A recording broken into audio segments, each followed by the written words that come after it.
What do you do when the doors that you want to walk through do not exist? Some people wait, some people knock a bit louder, and some people build their own. In performing arts, talent alone is not enough. To stand out, you must make your mark in a world that does not always give you opportunities on a platter.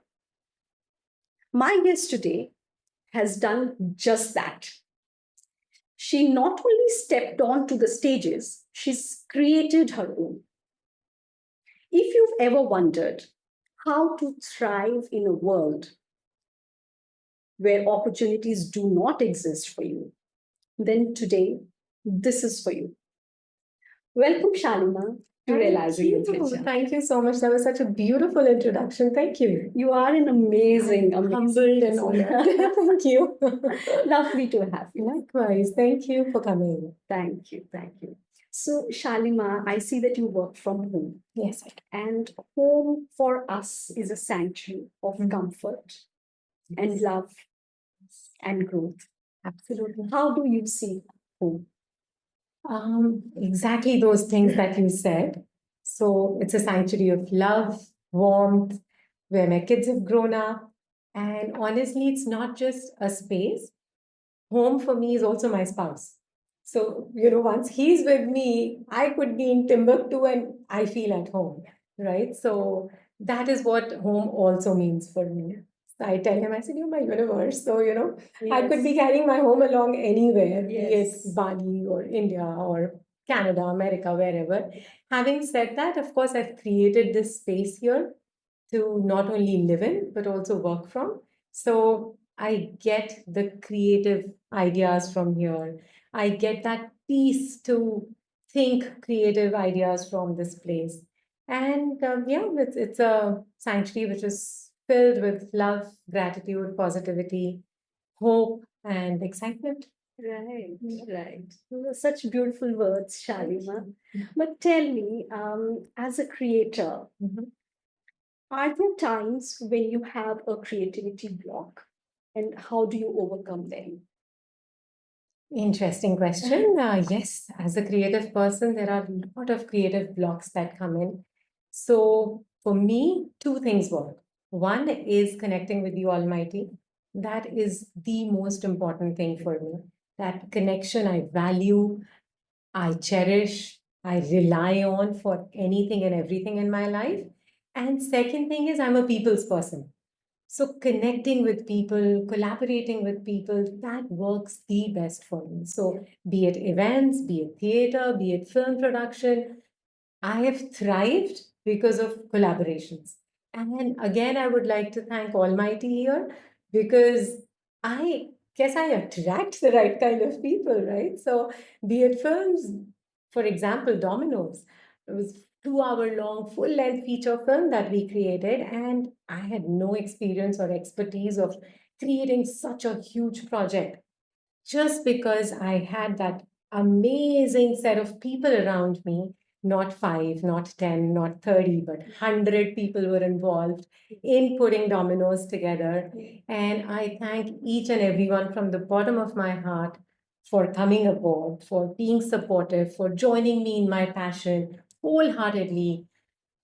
I mean, I cannot thank them enough for realizing my dream and also then catching their dream in the process. Yeah. So that's what Dream Catchers stands for, right? So we've provided a platform for performing artists to catch their dreams. We are trying to be a stepping stone in their journey to success.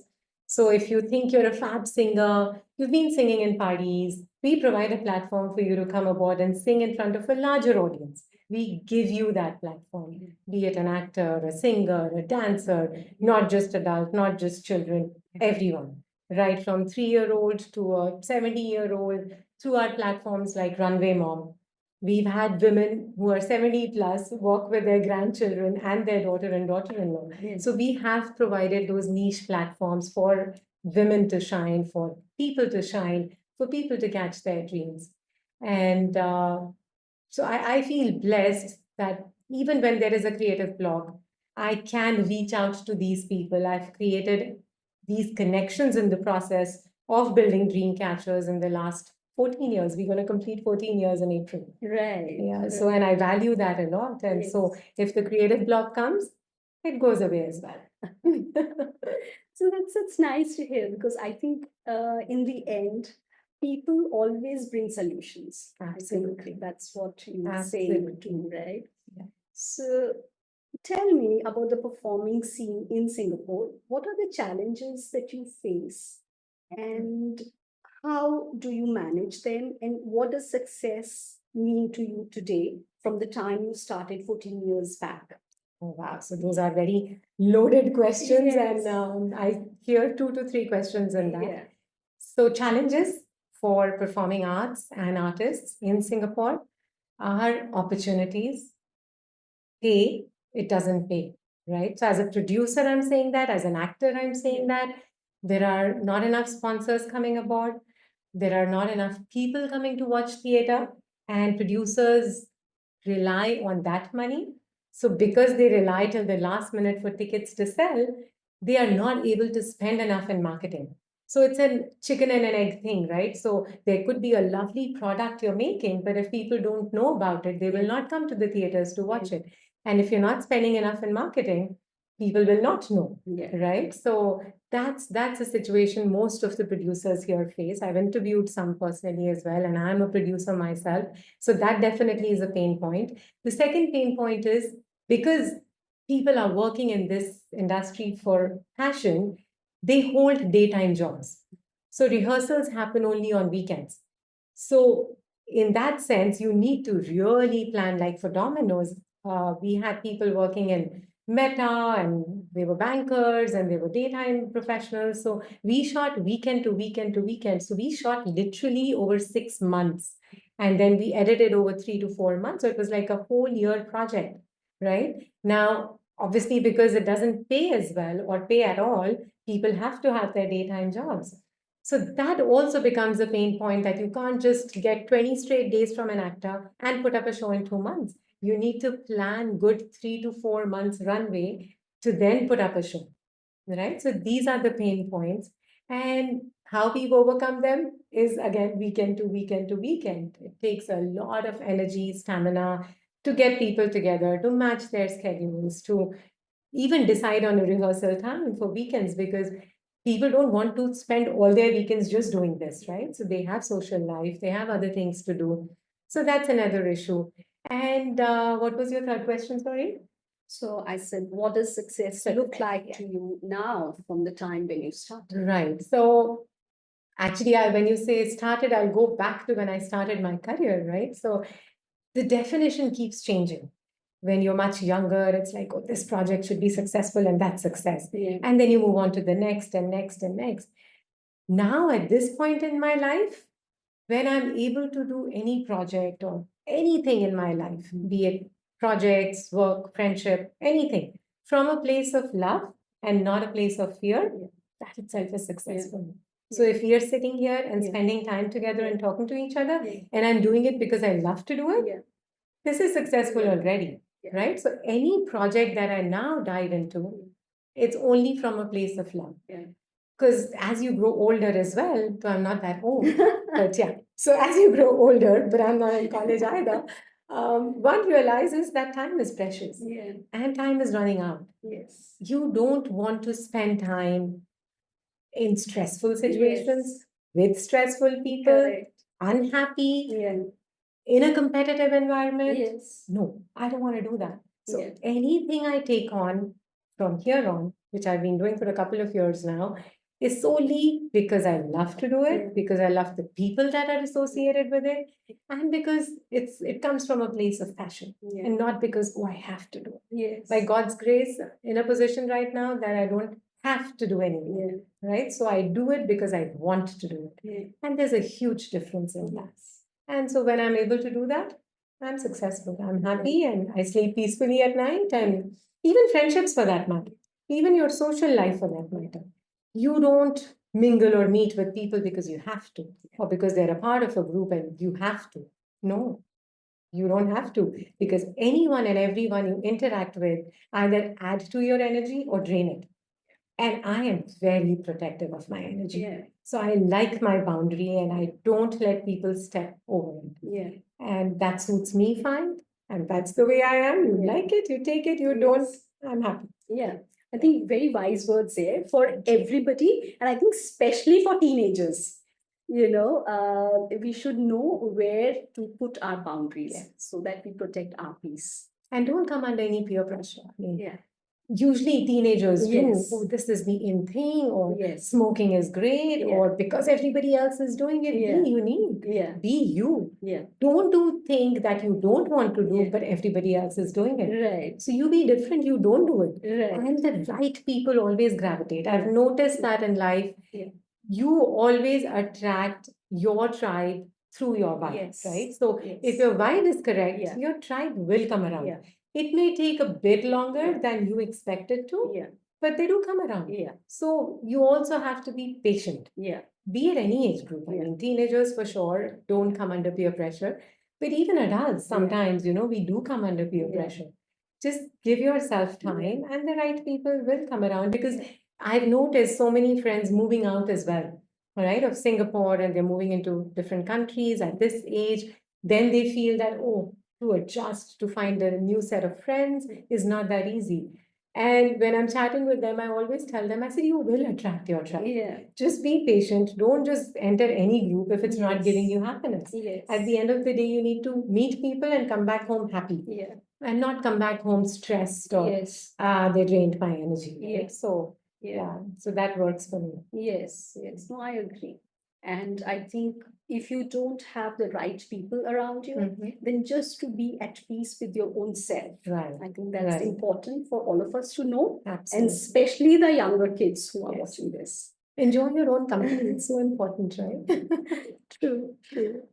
Okay, so Shalima, we just talked about a lot of things that you've been doing.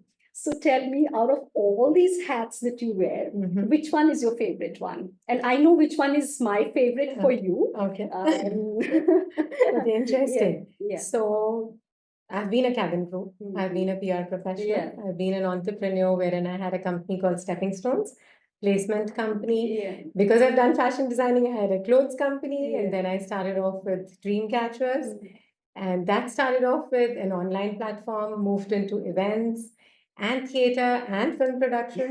I'm a producer, but I love being an actor. Yes. I just love being an actor. So throw me into any role, throw me in front of the camera, and I think I shine the best Yes. there. And Yes. that is something that I love doing, even as, even if I snatch 15 seconds of my time, I'll make TikToks. I'm getting ready and I feel like, oh, okay, I'm in that zone, I'm in that mood, I'll make a TikTok. And it might sound frivolous to some people, but you will not believe there is a set of fan following that I have just for the TikToks. They'll be like, oh my God, I really needed this 15 seconds of laughter. It has been such a stressful day, and thank you for doing that. And the best part is, I'm just acting. Those are not even my lines, right? So, you know how TikTok works, right? So, these are all. I don't actually, I've never used TikTok. I don't know. So, TikTok has all these sounds and funny dialogues from films, from stand-up comics, some people creating original content, which is funny. And what you do is you lip sync over it and you act. So basically, you're just acting and lip syncing over a guy's voice, a woman's voice, but these are funny statements or jokes or whatever. And it could be just a dialogue from a film, which is funny or serious if you want to show your acting skills. So usually I do the comedy ones because that just lights up people's day. And the attention spans are so short these days. So people just want that 15 seconds, that 30 seconds of entertainment and then move on. All right. So that's how reels have also become 50 seconds to a minute long, and then people move on. And I do that and they're like, oh, we love it. I've had friends who are working in the daytime, probably over lunch. They'll just quickly see my reel and they're like, I needed that. Right. And I started doing this in COVID. And I would probably not post 2 days. And then the third day I would start getting messages. Are you okay? Are you fine? I'm like, yeah, why? What happened? You're not making TikToks. We're missing it. I'm like, okay. So it's a social responsibility also now, making people laugh and putting that content out there. Having said that, I have also launched season 2 of the Dreamcatchers show. It's a talk show. And that's where I introduce and encourage people through inspiring stories of people amongst us. So we've heard a lot of film stars and sports stars and all of those people, right? There are so many inspiring stories amongst us. People who've changed their line of work, people who've done something that's different, that's difficult to begin with, but they've achieved success, you know, going the path that not too many people have taken. And when people see that, oh, this one I know, or that one I know, and this one's from our community amongst us, Yeah. it just seems more achievable, more doable. People from finance background going into becoming restaurant owners and going into food business without having any prior experience and things like that. So that's encouraging for other people who are probably in a profession where they're not happy right now. And at the same time, they don't know if they want to take that leap of faith and jump into their passion or not.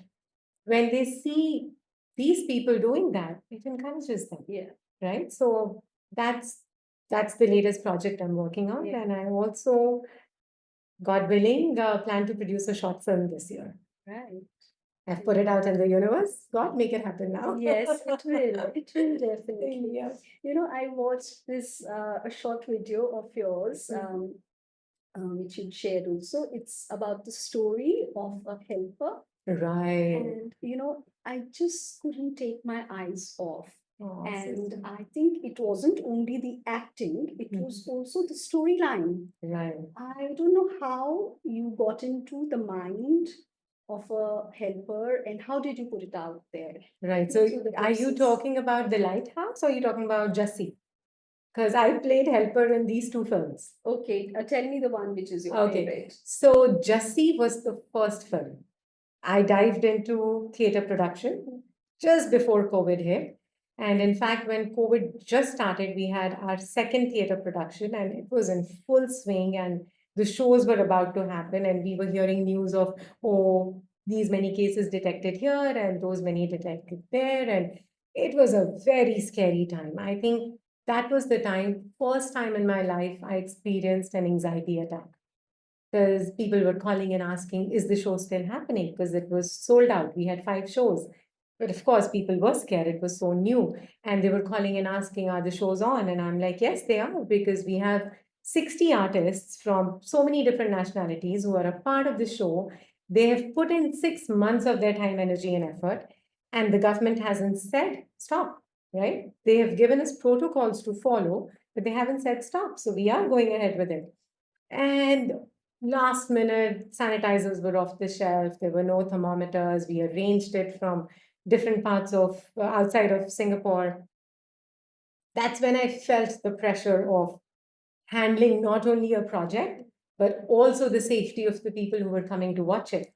And then COVID hit full blown, and it's not really in my DNA to sit and do nothing. Yeah. And I was like, okay, what next? So that's when both Himanshu, my husband, and I, we took this class of filmmaking, zero budget filmmaking. And they said, start with a 1 minute film. Now, see, if you're telling a story as well, right? You start, you take it to a midpoint, maybe there's a V there, and then there's a high, and it ends there. You at least need 3 to 4 to 5 minutes to tell a proper story. How do you tell a story in a minute? Yeah. That to like shoot a film. Yeah. So I took it as a challenge. I wrote it myself. Somewhere that had happened with our own helper. Yeah. So I changed the narrative a little bit. And so for the audience, we will share the link. Yeah. The story is about a helper who's talking to her family back home in Punjab, and she has told them that she's a nurse. However, she's a helper in Singapore. And so she is actually dreaming about being a nurse or at least lying about that to her family back home to keep pretenses or ego or whatever it is that you want to call it. And then there is a voice that says, Jussie, did you iron my clothes? And that's when the audience knows that, oh, she's not a nurse, she's a helper, right? But that also shows human aspirations that you have stepped out of the country, you are in a foreign land, However, you Yeah. don't want to tell your family that, right? Yeah. You want those pretenses for your family that you are working as a nurse, and that's more prestigious. However, in my eyes, working as a helper is also hugely prestigious because Yeah. you're literally supporting and helping Yeah. a whole family. And so that story was told in 1 minute, Yeah. and it was very well Yeah. received. So I thought, okay, if we can do a 1 minute, that was the first film, that if we can do a 1 minute film and it's so well received, Yeah. let's stretch it to 5 minutes. Yes. That's when we did our next film, which was Flipside. Then we said, okay, let's push it further. And we did 11 minutes, which was Caged. Yeah. And we always tackled Yeah. issues around it Yeah. because I felt that through films, you can reach out to a much wider target audience. Yeah. And then it can't just be frivolous. Yes. It has to have a message. Yes. So one film was about domestic abuse. Yeah. The other one was on mental health awareness. Yes.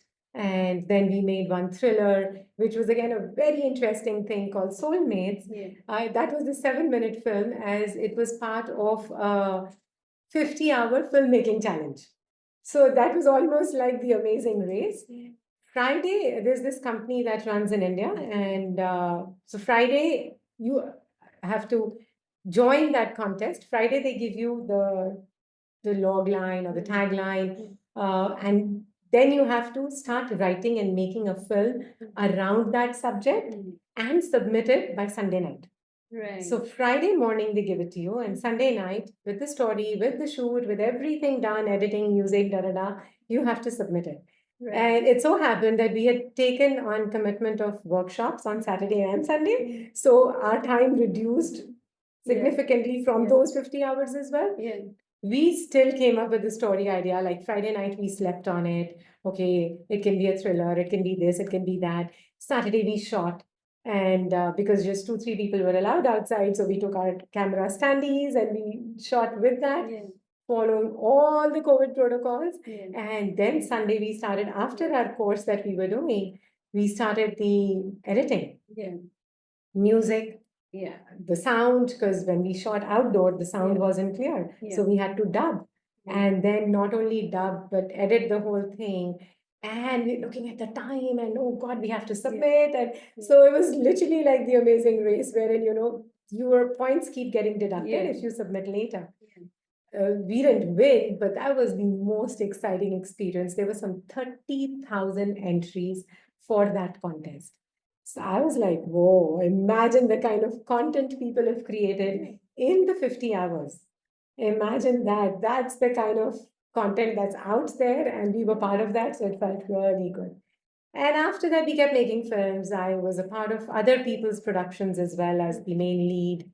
And then I had this big dream that if we can do 1 minute and 5 minutes and 11 minutes, what is stopping us from doing 2 hours long film, right? And that's when Dominoes came about.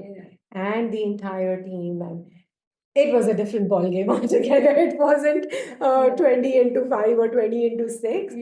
The production quality, the level, the story, the acting, and by God's grace, ZTV were our media partners. That was a huge support and huge confidence in Dreamcatchers that they showed. And that was our 8th event together as partners.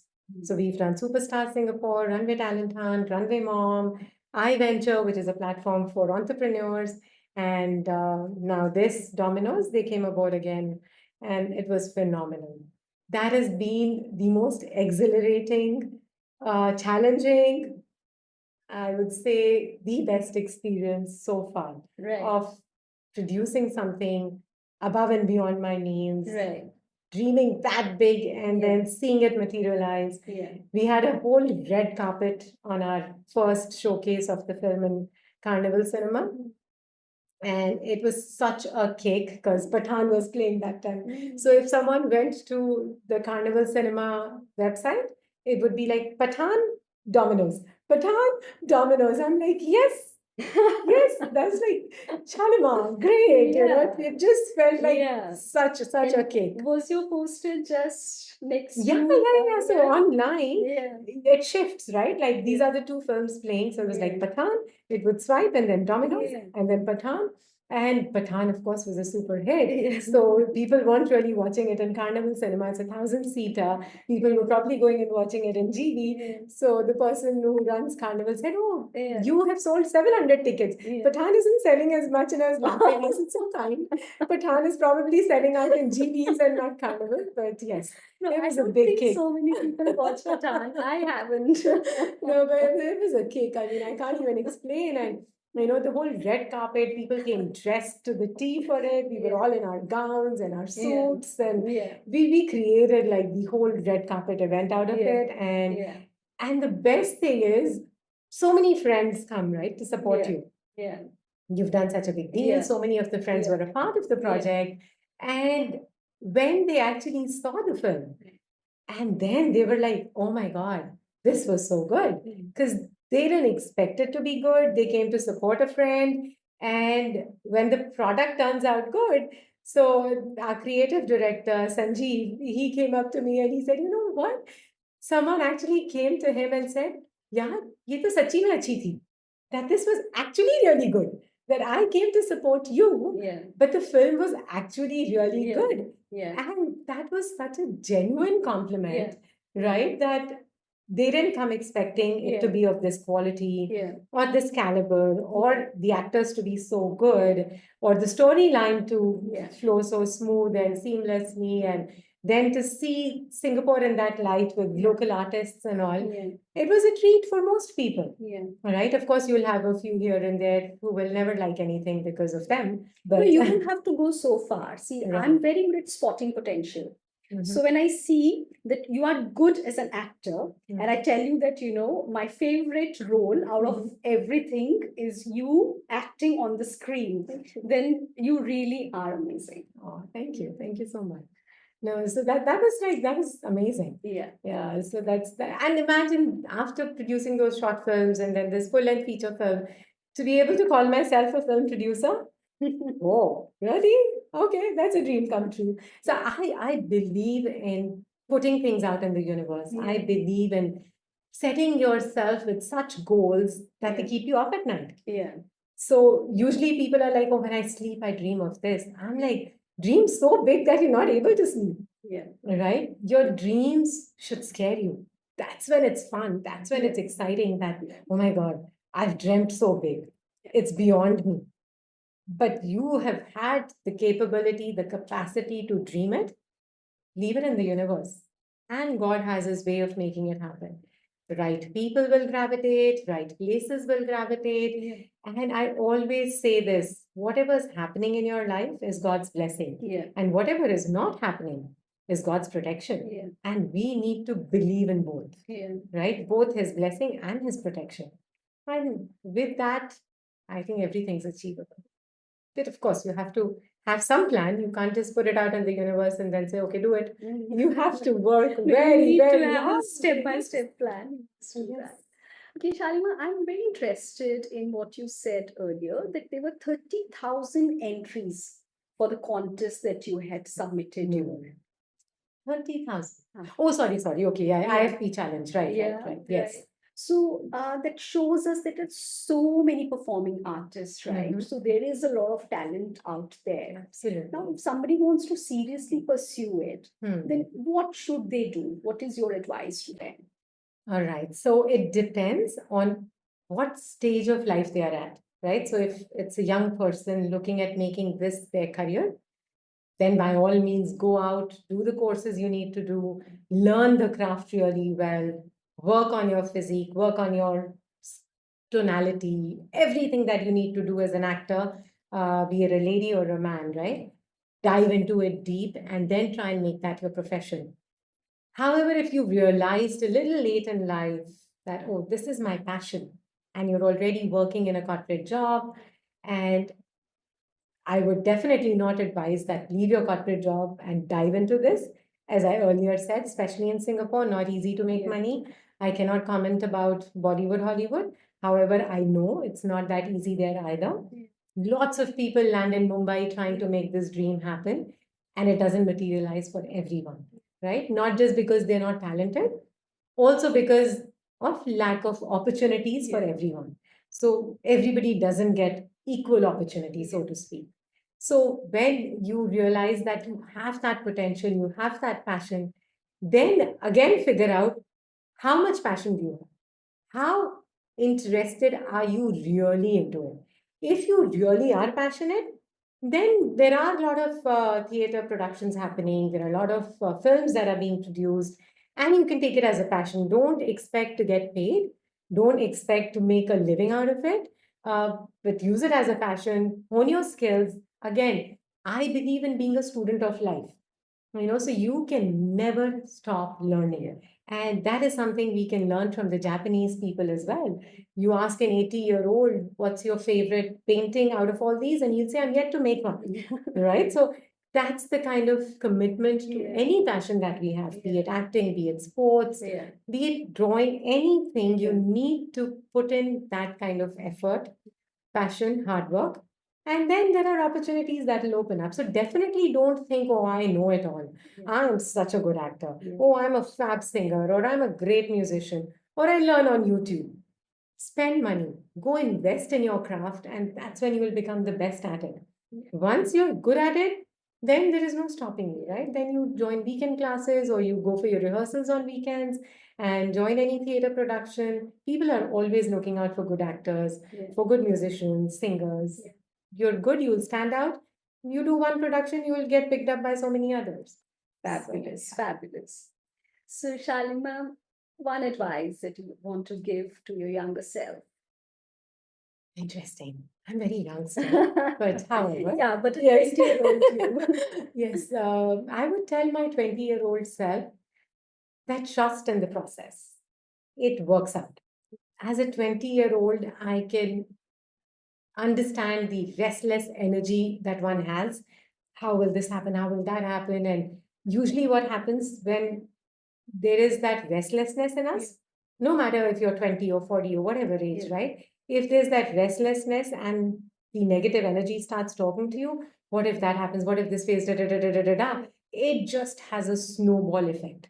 Whereas a positive thought hardly has that snowball effect, right? It calms you down, it makes you peaceful. So when you tell yourself, oh, trust in the process, it's all going to work out, it'll automatically calm you down. And once you are calm, then you take better decisions. Then you don't take rash decisions in life. You don't quit things or you don't join things on a whim. You are more thought through with your ideas, your decisions, and that is important. Because sometimes when you're 20, you do take rash decisions and everything has consequences. So, another thing I tell my girls as well that good, bad, ugly, whatever decisions you take in life, you are the one who will have to bear the consequences of it. And that goes for every individual. For me as well. Any decision I make, I will have to bear the consequences of it. And so I need to think twice before taking any decision. Am I ready for it? Both good and bad. Right? Good is also mine. Great, Dominoes worked out. Everybody loved it. It came on ZTV. Millions saw it. It's on YouTube now. More people can see it. If it didn't work out, that was also my baby to carry, right? So, whatever decision the youth takes, they will have to bear the consequences of it. Once you have that clarity, see, because if your head is hurting, you are the one who will need to take that Panadol. If your mom takes, it's not going to fix your head. If your dad takes, it's not going to fix your head. They can only give it to you. Eventually, you will have to take it to feel better, right? So, that is important. And once you realize that, then life is cool. If you're willing to take both the good and the bad along and say, yeah, my choice, my decision, I'm happy, fine, great. So I would tell my 20-year-old self, trust in the process. It all works out. And if it hasn't worked out yet, it isn't the end, right? Lovely, lovely advice there. So I think we'll end it here with these wise words. Thank you. Thank you so much, Shalima. It was lovely meeting you. Likewise, thank you. Thank you for coming over. And I hope you all enjoyed listening to what you had. I always end with this whatever you liked in the conversation, please take it. Whatever you didn't like in the conversation, leave it with me. It's for me. Thank you. Thank you.